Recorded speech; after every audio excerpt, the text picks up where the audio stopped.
మిత్రమా, ఎప్పుడైనా సరే నీకు బ్రతుకు మీద ఆశ కోల్పోతే ఒక గంట సేపు హాస్పిటల్లో గడుపు. ధైర్యం వస్తుంది. ఎలా అయినా సరే బ్రతకవచ్చు అని నమ్మకం వస్తుంది. అక్కడ ఊపిరి ఆగిపోతున్న వాళ్ళని దగ్గర నుంచి చూస్తే నీ ఊపిరి చెప్తుంది నీ బ్రతుకు ఎంత విలువైనదో అని. చావు దేనికి కూడా పరిష్కారం కాదు మిత్రమా. బ్రతికే సాధించాలి. మనల్ని బరువు అనుకున్నవాడు నోటు మీద వేలు వేసుకునేలా బ్రతకాలి. నువ్వు పోతే జీవితాంతం ఇక్కడ ఎవ్వరూ కూడా గుర్తుపెట్టుకోరు. కాబట్టి నువ్వు బ్రతకాలి. బరువైన బాధ్యతలున్నా బాధలున్నా ఏవైనా సరే ఈ ప్రపంచంలో వెలకట్టలేని సంపదలు రెండు. ఒకటి మనశ్శాంతి, రెండు సంతృప్తి. ఈ రెండింటిని సంపాదించుకున్న వాళ్ళు ప్రతి నిమిషం అఖండమైన ఆనందాన్ని అనుభవిస్తారు. మనశ్శాంతి ఎక్కడెక్కడో వెతికితే దొరికేది కాదు. అది మనలోనే ఉంటుంది మిత్రమా. మనం ఆలోచించే విధానంలోనే ఉంటుంది. జీవితంలో మనశ్శాంతి కావాలంటే ఎదుటివారిలో తప్పులు వెతకద్దు. మనలో తప్పులను చూసుకుందాం ఫస్ట్. అలాగే వాళ్ళు ఏమనుకుంటారో అని ఆలోచించడం మానేసి మనకు నచ్చిన విధంగా, మన మనసు మెచ్చే విధంగా బ్రతకడం మొదలు పెడితే మనశ్శాంతి మనల్ని వదిలి వెళ్ళకగాక వెళ్ళదు. అర్థమైందనుకుంటా. బాగుపడాలనుకునే మనిషి అతి నిద్ర, సోమరితనం, పనిలో అలసత్వం, భయం, కోపం ఇవన్నీ కూడా ఈ 5 దుర్గుణాలని వదిలించుకోవాలి. గెలుపుకు తుదిమెట్టంటూ ఏది ఉండదు. ఓటమి అనేది ఎప్పుడు కూడా అపాయకారి కాదు. మనకి రెండింటినీ సాధించాల్సిన దానికి కావాల్సింది ఒక్క ధైర్యం మాత్రమే మిత్రమా.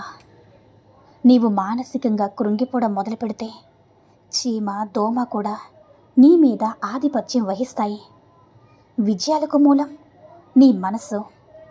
శాంతంగా నిబ్బరంగా ఉంటే ఏ చింత కూడా నిన్నేమీ చేయలేదు. బుద్ధి లేని వాడితో వాదించడం అంటే మన చెంప మీద వాలిన దోమను మన చేత్తోనే కొట్టుకోవడం లాంటిది. ఎన్నిసార్లు కొట్టి దాన్ని చంపాలని చూసినా అది చావదు సరికదా. మన చెంపల్ని మనమే చావ వాయించుకున్నట్టుగా ఉంటుంది. విషయ పరిజ్ఞానం లేకున్నా కొందరు వివేకవంతులమన్నట్టు వాదనకు దిగుతూ ఉంటారు. అలాంటి వారితో వాదనకు దిగడం కంటే వీలైనంత దూరంగా ఉంటేనే మనకి చాలా మంచిది. ఎందుకంటే బంగారు నాణాన్ని సముద్రంలో విసరడానికి ఒక్క మూర్ఖుడు చాలు మిత్రమా. కానీ 100 మంది మేధావులు కలిసి కూడా దాన్ని వెనక్కి తీయలేరు. కష్టం మనకు మాత్రమే కనిపించే దెయ్యం లాంటిది. దాని గురించి ఎవరికి ఎంత చెప్పినా సరే నమ్మాలని అనిపించదు. ఇదిగో అక్కడుందని చూపించినా సరే నమ్మరు కూడా. కోపం ఇలా వచ్చి అలా వెళ్ళిపోయే భూకంపం లాంటిది. ఒక్క క్షణం కంటే ఎక్కువగా ఉండదు. కానీ అది చేసే నష్టం మాత్రం మామూలుగా ఉండదు. జీవితం ఒక రైలు ప్రయాణం లాంటిది. మొదట్లో అందరూ మనతోనే ఉన్నట్టుగా ఉంటుంది. ముగిసేలోపు ఒక్కొక్కరు దిగిపోతుంటే మన కోసం ఎవ్వరూ ఆగరన్న నిజం మనకు తెలిసిపోతూ ఉంటుంది. కాబట్టి కోపం, కష్టం, జీవితం ఈ 3 కూడా మనవే. కానీ మన అదుపులో ఎప్పుడూ ఉండవు. మన మాట ఎప్పుడూ వినవు. మనకి చెప్పి కూడా రావు మిత్రమా. డబ్బు అనేది మహావృక్షం లాంటిది. దాని కిందకి వెళ్ళాక మన నీడ మనకి కనపడదు. ఇక మన చుట్టూ ఉన్నవాళ్ళు ఎలా కనపడతారు చెప్పు. డబ్బు దగ్గర ప్రతి ఒక్కరూ కూడా స్వార్థపరుడే మిత్రమా. కానీ ధనాన్ని చూసి దరిచేరే బంధువులు, అందాన్ని చూసి కలిగేటటువంటి ప్రేమ, అవసరం కోసం కలుపుకునే స్నేహం అవి ఎప్పటికీ కూడా శాశ్వతం కాదు. మన రథసారథితో అంటే డ్రైవర్తో, కాపలావాడితో, వంటవాడితో, నీ తోబుట్టువులతో ఎప్పుడు కూడా స్నేహంగా మెలగాలి మిత్రమా. వాళ్ళతో కానీ శత్రుత్వం పెట్టుకుంటే వారు ఎప్పుడైనా సరే ఎట్నుంచైనా సరే నీకు హాని చేస్తారు. ఒక్కొక్క సమయంలో వాళ్ళు మన ప్రాణాలు తీయడానికి కూడా వెనకాడరని గుర్తుపెట్టుకో. నీ శత్రువు చిన్నవాడని తక్కువ అంచనా వేయకు. ఎవరి వెనుక ఎంత బలం ఉందో ఎవరికి తెలుసు. రావణుడు అంతటి వాడే హనుమంతుణ్ణి తక్కువ అంచనా వేసి చివరికి ప్రాణాల మీదకి తెచ్చుకున్నాడు. ఎంతసేపు చదివామన్నది ముఖ్యం కాదు మిత్రమా, ఎంత శ్రద్ధగా చదివామన్నదే ముఖ్యం. పుస్తకం గొప్పతనం అందులో ఉండే విషయం మీద అస్సలు ఆధారపడదు, అది మనకు అందించే ఆలోచన మీద ఆధారపడి ఉంటుంది. విద్య మనకి మంచి స్నేహితుడు. విద్యావంతుడైన వ్యక్తి ప్రతి చోట కూడా గౌరవింపబడతాడు. విజయానికి తొలిమిట్టు మనపై మనకు ఉన్న విశ్వాసం. అస్సలు భయపడకు మిత్రమా, నీవు ఎన్నిసార్లు పరాజయం పొందావో అస్సలు ఆలోచించద్దు, దానిని లెక్క చేయకు. కాలమనంతరం ముందుకు సాగిపో. నీ ఆత్మశక్తిని మరలా కూడగట్టుకో. వెలుగు ఖచ్చితంగా వచ్చే తీరిపోతుంది. ఎవరైనా ఒక స్త్రీ నిన్ను డబ్బు అడిగింది అంటే, ఒకటి నీపైన ప్రేమను నటిస్తూ నీకు నమ్మకం కలిగిస్తూ ఉంటుంది. 2, నీ దగ్గర ఆమెకు కావాల్సింది డబ్బు కాబట్టి ప్రేమ పేరుతో డబ్బులు అడుగుతుంది.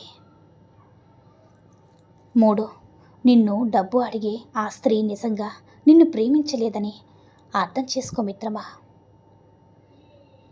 ఇక ఎందుకంటే నిజంగా నిన్ను ప్రేమించే అమ్మాయి నీ నుంచి ప్రేమను తప్ప మరింకేది కూడా ఆశించదు అని నువ్వు ఎప్పుడు కూడా గుర్తుపెట్టుకో.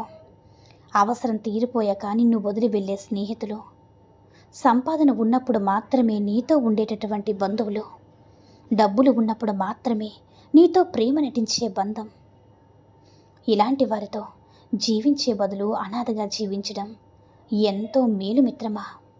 బాధలు గొప్పవా బంధాలు గొప్పవా అని అడిగితే బాధలే గొప్పవని చెప్పాలి.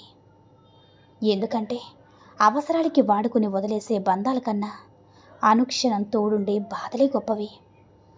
జీవితంలో కొన్నిసార్లు ఒంటరిగా నడవడం కష్టంగా ఉండొచ్చు, కానీ నిజానికి ఆ ఒంటరితనం నీకు జీవితం అంటే ఏంటో నేర్పిస్తుంది. ఇక్కడ డబ్బును చూసి సంతోషపడే బంధాలున్నాయి, కానీ మనసును చూసి ఆనందపడే బంధాలు లేవు మిత్రమా. ఒకప్పుడు మనసు ఉంటే మార్గం ఉండేది, కానీ ఇప్పుడు డబ్బు ఉంటేనే మార్గం ఉంటుంది. మన దగ్గర ఎంత డబ్బైనా ఉండొచ్చు, కానీ ఎదుటివారిని చులకనగా చూసే జబ్బు మాత్రం అస్సలు ఉండకూడదు.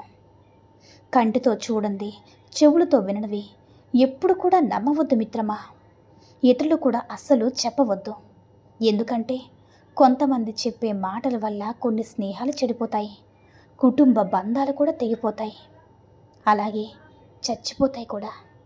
జాగ్రత్త మిత్రమా. ఒక సీతాఫలంలో చాలా విత్తనాలు ఉంటాయి, కానీ ఆ విత్తనాలన్నీ మొక్కలుగా మారవు కదా. అలాగే ఏ విత్తనమైతే వచ్చే వర్షాలకు, కాసే ఎండలకు, వీచే గాలులకు తట్టుకొని భూమి పొరల్లో ఉంటుందో సరిగ్గా ఆ విత్తనమే మొక్కలుగా మారి మహావృక్షం అవుతుంది. సరిగ్గా అలాగే ఏ మనిషి అయితే తనకు వచ్చే బాధను భరిస్తూ, వచ్చే దుఃఖాలను సహిస్తూ, ఎప్పుడూ కూడా కలిగే కష్టాలు ఎదుర్కొని ధైర్యంగా నిలబడతాడో అతడే విజేతగా మారుతాడు. అర్థమైందనుకుంటా. ఈ సూక్తుల్లో ఏ సూక్తి నచ్చిందో కామెంట్ చేయండి. ఈ వీడియో నచ్చినట్లయితే లైక్ చేసి మరిన్ని వీడియోస్ కోసం మన ఛానల్ని సబ్స్క్రైబ్ చేసుకొని మాకు మరింతగా సపోర్ట్ చేయండి. ధన్యవాదములు.